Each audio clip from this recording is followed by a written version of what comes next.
me compartieron un video en donde supuestamente hay unas contradicciones entre el Antiguo Testamento y el Nuevo Testamento. Así que vamos a hacer unas aclaraciones en los temas que toca esta persona para tratar de que entendamos por qué las cosas se suceden así y entender que no hay ninguna contradicción. Ok, la primera es que en el Antiguo Testamento Dios es Dios de guerra y manda matar muchos pueblos.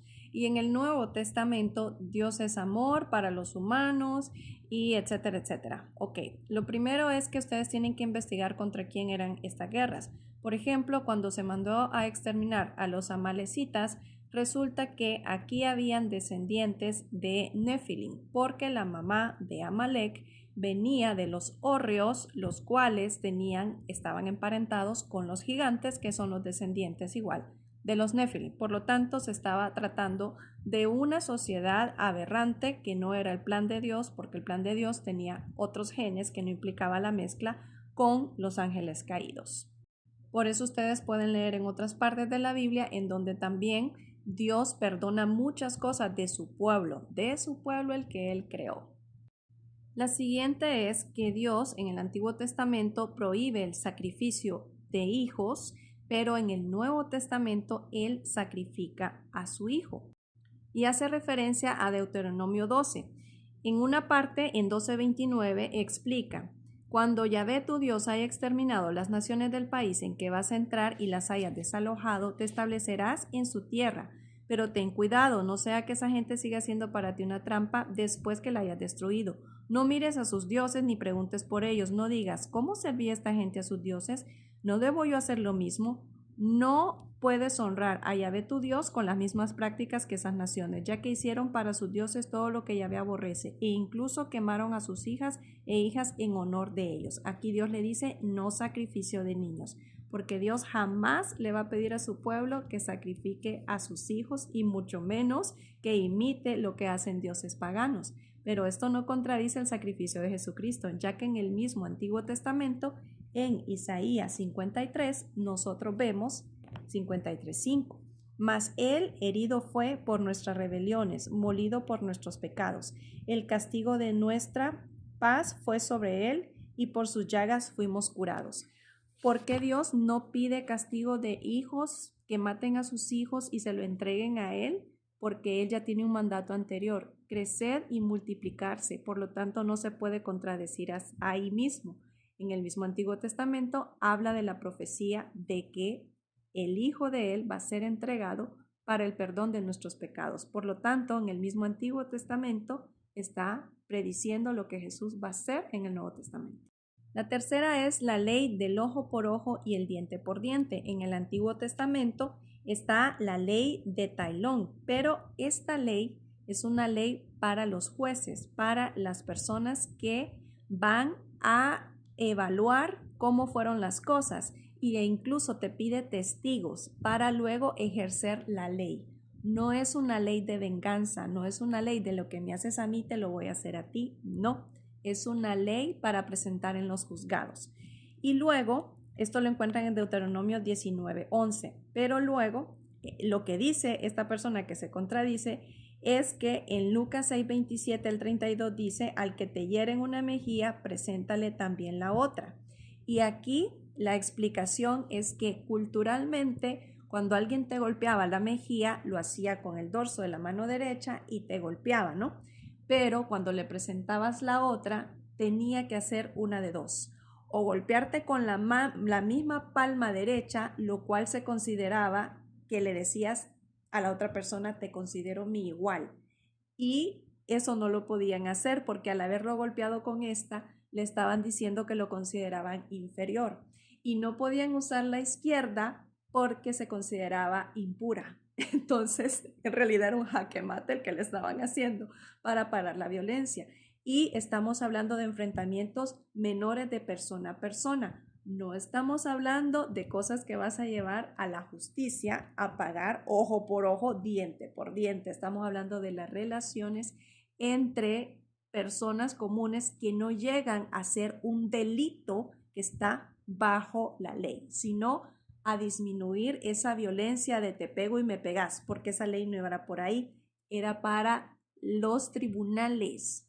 La siguiente era acerca del Salmo 119-160 que dice, el principio de tu palabra es la verdad, tus juicios son justos para siempre. Y lo que dice esta persona es que la ley antigua es la que va a prevalecer siempre y es una ley justa y esos son los juicios justos y esa es la verdad. Y según él se contradice con Romanos 6:14 donde dice, el pecado ya no los volverá a dominar, pues no están bajo la ley, sino bajo la gracia.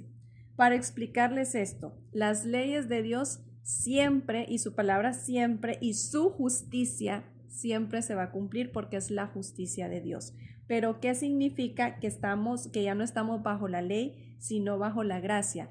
Que la forma en que nosotros redimimos nuestros pecados ahora es siguiendo a Jesucristo, porque de hecho desde Isaías se menciona que Él va a cargar con nuestros pecados, por lo tanto nosotros estamos ya bajo la gracia. Eso no significa que si usted comete un delito no le va a aplicar la ley, porque las leyes que existen actualmente de hecho vienen de todas esas leyes antiguas. Entonces no significa eso, pero significa que para salvar su alma usted lo que necesita es arrepentirse y seguir a Jesucristo. Esa es la gracia.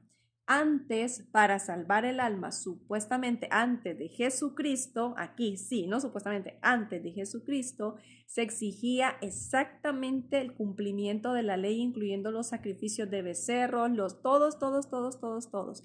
Pero eso desde Isaías, que lo mencionó en el Antiguo Testamento, que vendría a cargar por nuestros pecados, ahí no se contradice, sino que se continúa de lo que dice en el Antiguo Testamento, que va a haber ese cambio. Y ese es un cambio predicho desde el Antiguo Testamento, no es una contradicción, es el cumplimiento de una profecía. Luego menciona la de Deuteronomio 18:11, la prohibición de hablar con muertos.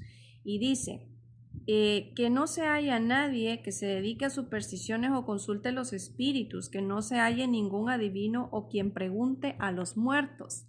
Y dice que se contradice con con Mateo 17 del 1 al 3, en donde se habla de que Jesús sufre la transfiguración y habla con Moisés y Elías. A ver, sin leértelo te lo voy a explicar así.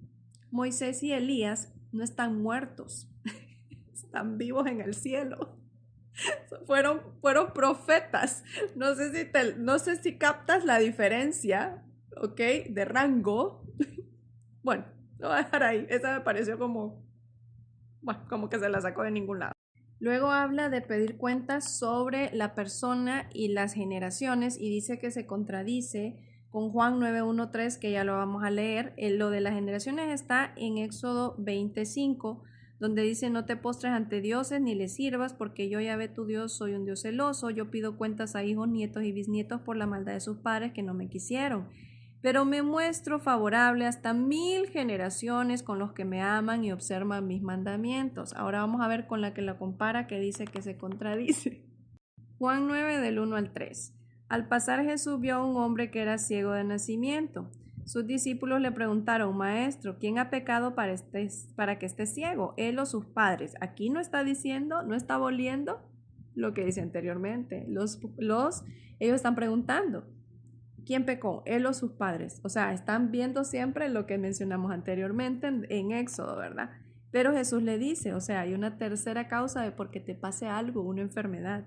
Y dice, no es por haber pecado él o sus padres, sino para que unas obras de Dios se hagan en él y en forma clarísima.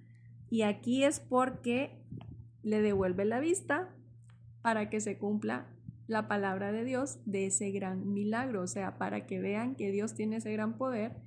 Por eso este muchacho estuvo ciego todo este tiempo. Se ve feo, pero por eso es, ¿verdad? O sea, es la tercera causa de por qué puedes tener una enfermedad, para que la gloria de Dios se manifieste en tu vida. Y por último, si el infierno existe como un lugar lleno de fuego o no. En el Antiguo Testamento, en Eclesiastés 9:5 y en Job 7 del 9 al 10 se habla de que el muerto está y no sabe nada, pero luego en el Nuevo Testamento se habla del infierno y todo eso. Eso es porque en el Antiguo Testamento se está hablando de la muerte primera y en el Nuevo Testamento se está hablando de la muerte segunda. Para que entiendan un poco más de esto, lean Apocalipsis 26, ahí lo explica mejor.